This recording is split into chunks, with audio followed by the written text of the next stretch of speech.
Welcome to the EAU podcast series, Start Smart, EU-ACME for Young Urologists. In this second episode, Becoming a Member and Using EU-ACME, we rejoined by Professor Marek Babjuk, Associate Professor Juan Luis Vásquez, Professor Giorgio Ivan Russo, and Dr. Loïc Baekelandt. Together, they will provide practical guidance on joining the program and making effective use of its tools, discuss how EU-ACME supports career progression, helps track educational activities, and encourages continuous professional growth. Join us as we embark on this informative journey. Hi, gentlemen. We meet again, and we will talk today about the EU-ACME, which is the accredited continuing medical education in European urology, and we will talk about how the young or how the urologist may become the member and how to work with the system, and even we try to provide some practical recommendation how to do that. Thank you so much, Marek. This is Giorgio Russo. I'm the chairman of the IAO, and I'm settled at the University of Catania. And with me, we have Juan Luis Vásquez and Loïc to share with you this podcast. Juan. Yep, hello, Marco. Nice seeing you again, and you too, Giorgio and Loïc.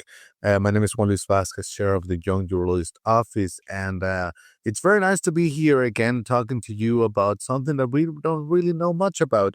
But I think it is very important to know more and how to take advantage of this. So thank you, Marco, for being here, sharing your knowledge about this. Hi, everyone. So I'm also happy to join again with all of you. I'm Loïc from Belgium, the chairman of the EZRU, and I'm excited to know more about the practical side. What are the first steps a resident can do to become a member and start using the EU-ACME? Yeah, so Marek, we have understood on the previous podcast that we have registered all these acronyms and abbreviations that we can read on the website. But I'm not young anymore, and I wish to be. But sometimes I have questions on how to become an EU-ACME member. Is something that EU society can help us, can help young residents, attendings. So can you help us? Okay, so I must say you are very young still, but the medical professional can join the EU-ACME program in two different ways, I think. The first one, and it is the easiest one, is to be the member of some urological society which is already affiliated with the EU-ACME program. Then you automatically became the member of the EU-ACME program as well. The best example is EAU. All EAU members are automatically the members of EU-ACME. Another option, there are some national societies which also are affiliated with the program, which is today Estonia, Poland, and the Netherlands. And of course, this is the second option.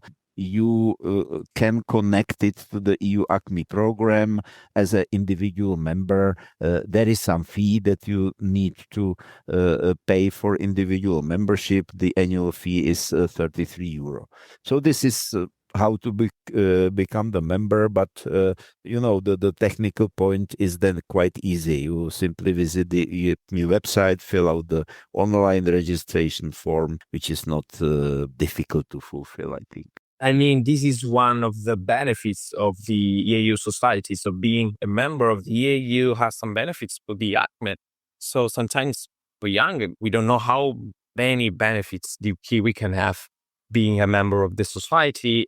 And I think this is truly important to have connections with different platforms and benefits for us as professionals. Yeah. I'm very glad you mentioned this, Giorgio, because again, we at the board of the EU, we do discuss a lot what are the benefits of being a member of the EU. But Marco, you said that being a member of the EU makes you automatically registered in the EU-ACME, right? That's what I understood. But then if you're not a member and you need to register in the EU-ACME, what would you need?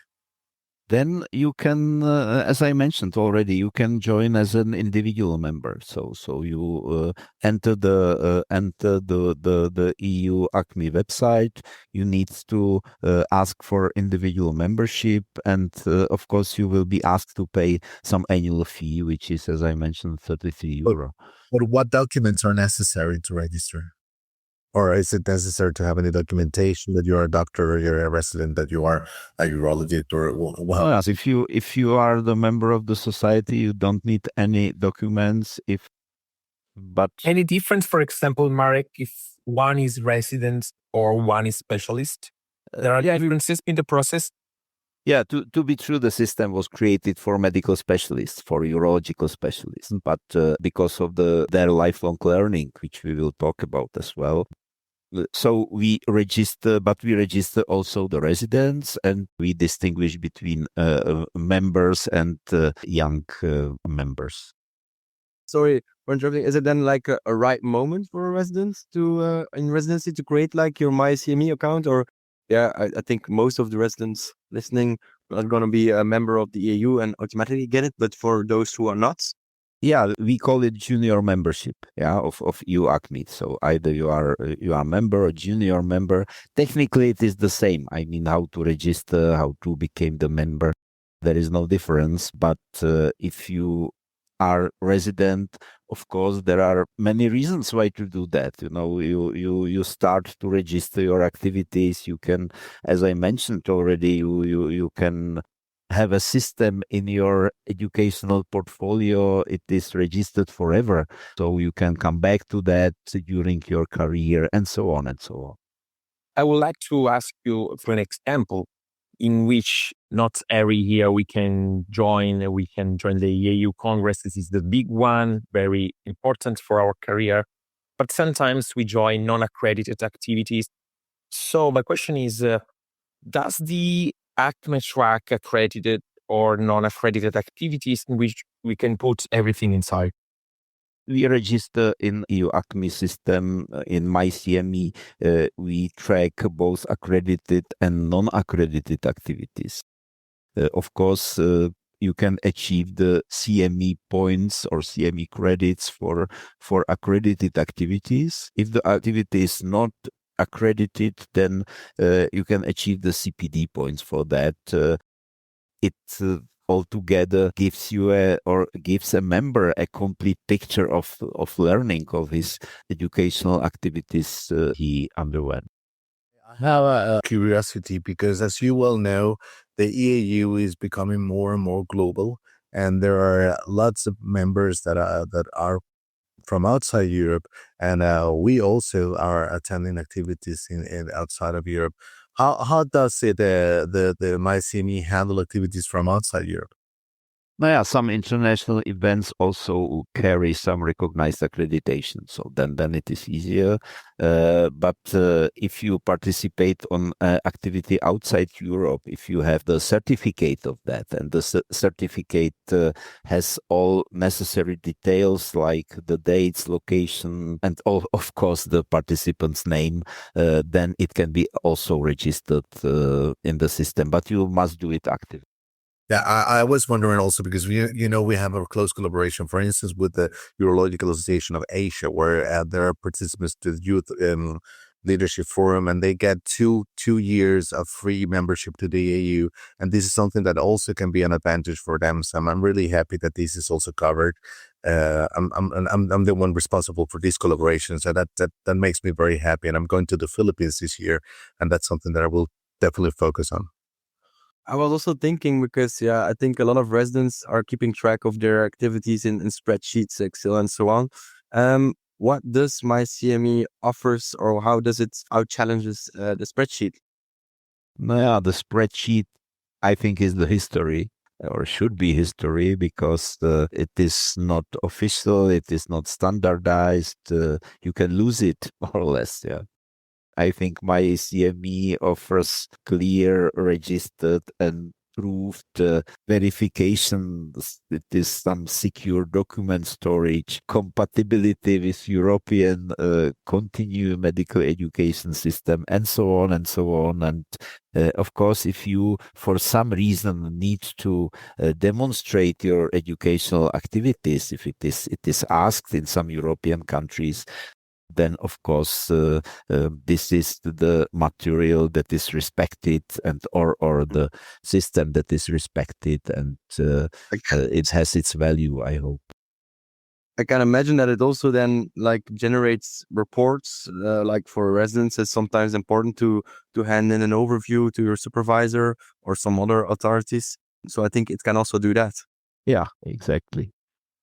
So, Marek, for example, it's important that ideally we can start collecting these points, CME and CPD, ideally from day one of our residency. And we should start by the beginning. And then we continue to construct years by years all what we collect and what we achieve and what we attend in our career. But does the CME help with jobs, fellowships, something that residents can really, for them, it's really important? Yeah, I understand your question. This CME, of course, I hope is very important to demonstrate that you are really a well-educated urologist who continues with lifelong learning, let's say after your exam and when you became the specialist.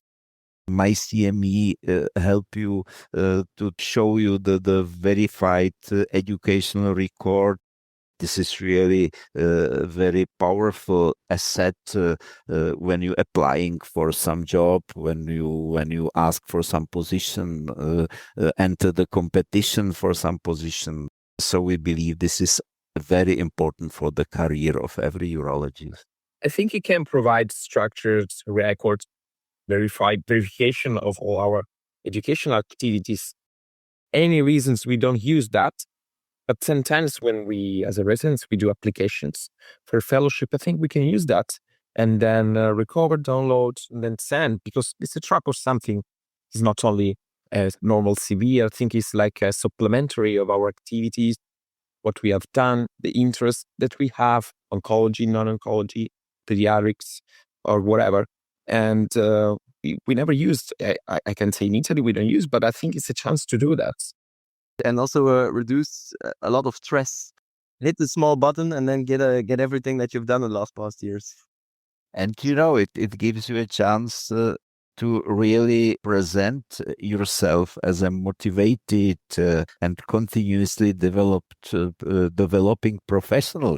It is, I think, important not only to be really an expert in practical urology, but to be a professional in how you register your educational activities. I think we have to put also photograph every 10 years or 5 years and see how our face changes during our career of urologist, from being happy as a resident or not happy. By the end of our career, we can follow our hair loss or something, our beard, or when we become older. I don't know, Juan, you are the same since I know you, but I don't want to talk about age. Don't get me into that area. I became 39 just last week. But anyway, we can ask the Marek to put our photos. Anyway, every 10 years, we are obliged to upload a new photograph. It will be the part of next update of the system. The idea is that on the first photo will be the photo of happy resident, talented, and on the end will be the photo of a retired urologist happy with his or her magnificent career. My CME won't be only about collecting points, but it will be a whole story. Did you start already? Did you start collecting? I'm a member, so normally automatically already. Yeah, you're right. So citation of the best photos and best record. I'm going to ask a silly question because probably people out there don't really know. But what are the common activities that are recorded or that are registered in the MyCME, Marco? Congresses, or what is it that typically young urologists record? Yeah, according to what we can find in the system and can specify from the system, for instance, for young urologists, this is participation on EAU or ENU Congress sessions. These are national urology meeting. These are some departmental educational activities, simulation and hands-on workshops, which are more and more frequent. We all know this. And of course, these are some publication abstracts. Publications are also counting in the. Yes, and also let's say for instance, the MCQs, response of MCQs in European Urology Journal, for instance, and so on. So guys, thank you so much and Marek, thank you so much for being with us, answering all these questions. That's very, very important for us. And Juan, Loïc, do you want to say something? I will just close saying that I hope that next time we meet, we'll be as young as I am, and I will keep my hair. I'm looking forward to seeing you and keep discussing these topics. I'm happy that with this system we can avoid a lot of stress and we can maybe avoid our hair loss later on. Okay, it was nice debate. Thank you very much for that. Thank you for this insightful episode. We are sure our listeners enjoyed it. To keep up with the latest EAU podcasts and stay informed on the urological advancements, be sure to subscribe to our EAU podcast channel on your favourite podcast app. Until next time, keep learning and stay inspired.